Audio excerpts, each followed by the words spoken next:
Bonjour, alors aujourd'hui dans la une du Monde du 22 mars, il y a l'article sur l'attentat de Christchurch qui m'a marqué, puisqu'il y a eu quand même 1,5 million de vidéos bloquées sur la plateforme YouTube.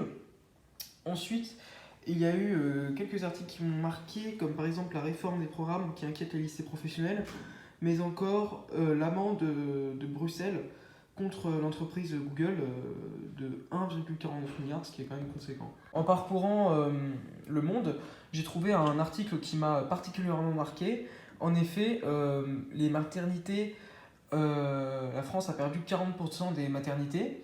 Et donc, le nombre de femmes en âge de procréer se trouvant à plus de 45 minutes d'une maternité a plus que doublé entre 1997 et 2019. Je me suis donc particulièrement arrêté sur l'article de Google avec la sanction de Bruxelles, puisque l'amende, je l'ai trouvée quand même assez conséquente, 1,49 milliard d'euros par la Commission européenne pour abus de position dominante, donc j'ai choisi de synthétiser cela. Donc en fait, cette grosse amende, elle concerne un des produits de Google qui s'appelle AdSense for Search. Donc en fait, c'est un moteur de recherche de publicité contextuelle.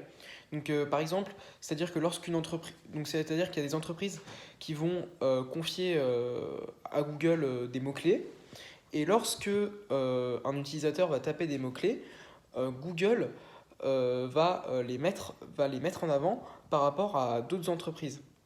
Donc en soi, c'est une bonne chose. Cependant, Google a fait des contrats d'exclusivité.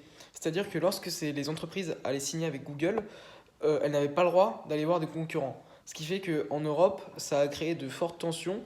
Et donc la Commission européenne a décidé de sanctionner cela d'un lourd tribut pour que Google arrête ses contrats d'exclusivité et laisse une certaine place à la concurrence sur ce marché. Il faut souligner que ce n'est pas la première fois que Google est sanctionné par la Commission européenne. En effet, en juillet 2017, ils avaient déjà été condamnés pour des pratiques illégales, puisque le système d'exploitation Android ne proposait que le moteur Google pour faire des recherches sur Internet avec les smartphones.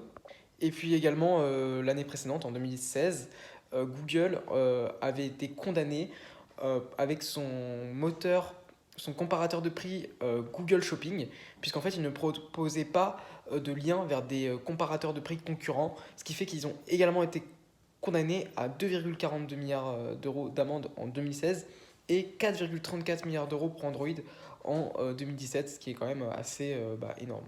Merci de m'avoir écouté.